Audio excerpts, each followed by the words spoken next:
Working outside the office should help de-escalate workplace toxicity. But in reality, dysfunctional workplace culture may actually get worse when you're at home. When Nicolina swapped the office for home working in early 2020 as the pandemic swept the globe, she hoped her company's toxic culture might improve. "I thought my work would be a lot less stressful without my boss watching my every move," says the 22-year-old Prague-based content writer. "I was so wrong." Instead, her supervisor found new ways to monitor the team virtually, using software such as TeamViewer and Hubstaff.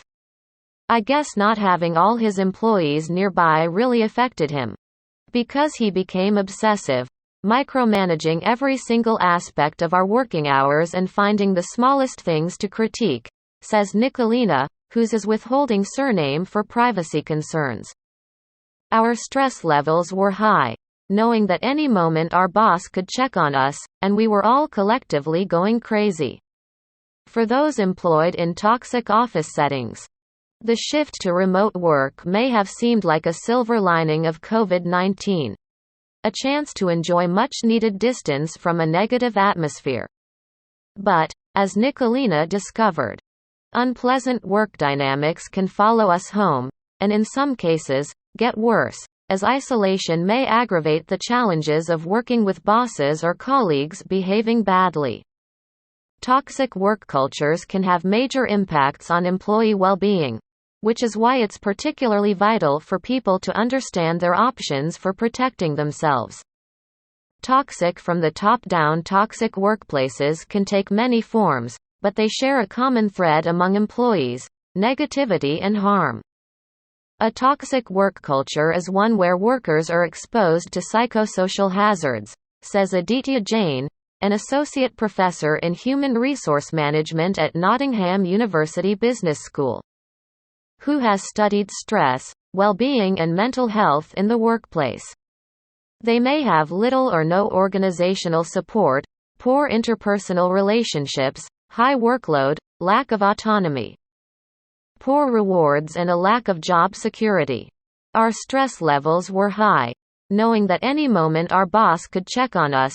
Nicolina. The consequences of such work cultures, says Jane, are wide-ranging. They may include individual physical health impacts, like heart disease or musculoskeletal disorders, poor mental health and burnout, as well as organizational fallout, like reduced attendance, engagement, productivity and innovation. Most toxic work cultures originate with poor management, whose bad habits can be contagious. Destructive behaviors at the top trickle down, says Manuela Presimith, an associate professor in the Management and Operations Department at Villanova University in Pennsylvania, U.S., who has researched abusive managers and toxic workplaces. If executives engage in toxic behavior, people in the organization assume this behavior is accepted and they engage in it, too. Soon enough, a toxic climate is formed, where everybody thinks, "This is just how we act around here." Before the pandemic, these toxic behaviors would take place in person, during meetings, presentations or casual interactions. Now, they occur over calls and in messages.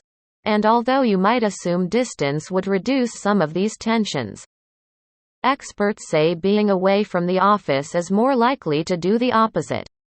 Toxic cultures persist in remote settings, such that we see similar hostility over Zoom chats or email, says Presimith. Distance or anonymity can enhance negative behaviors. It's sometimes easier to send a rude or threatening message than say it in person. Pandemic fatigue is another contributing cause of bad behavior. Psychological distress and depletion are some of the main drivers of aggressive behaviors in the workplace. People might just have shorter fuses, which translates into less civil communication and discourse, she adds. In Nicolina's case, after going remote, her boss's already controlling behavior started to feel more like harassment than supervision. He would randomly call and demand you share your screen, or ask us to screen record our entire day. if he noticed a drop in activity for more than 10 minutes. You would get a Zoom check-in or TeamViewer session, even when people try to take a shower or cook dinner. She says he also messaged employees with urgent requests at midnight and forbade them to take days off. My entire team suffered under his management, she says. Personally, I was in a constant state of anxiety and had a lot of trouble sleeping at night. Staying up late hours thinking about work. Destructive behaviors at the top trickle down. Manuela Presimith. Experts say that having a boss who is a bully can be especially harmful in remote work environments, like many are experiencing now. The person still needs to interact with the bully, says Jane, but may find the behavior harder to handle when they are at home, suffering from a lack of social interaction. Feelings of emotional exhaustion and the work-life imbalance stemming from blurred personal and professional lines. Working remotely can make the situation worse, as the individual might not be able to get informal social support from their colleagues or take recourse from grievance mechanisms through HR because they're isolated and feel less empowered, he adds. Coping with a toxic culture. Getting rid of toxic work culture, say Jane and Presimith, involves companies identifying and addressing the root causes of the dysfunction, which is often bad management. But that doesn't mean employees have to wait around hoping things will get better. Educating yourself on your rights, whether via your company's employment policies or local laws, can be an empowering first step.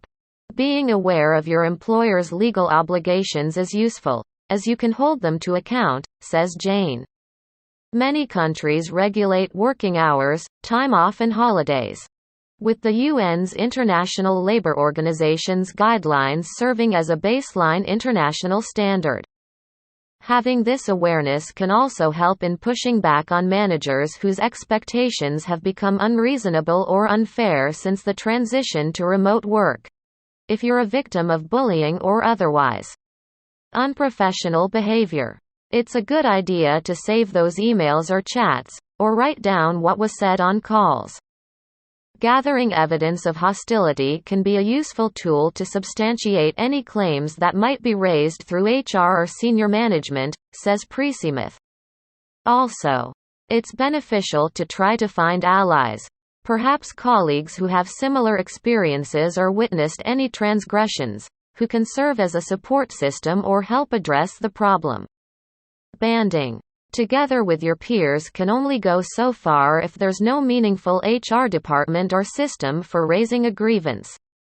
However, as was the case in Nicolina's small company, there was no such thing as HR or leadership that could be reached with any issues or complaints, she says.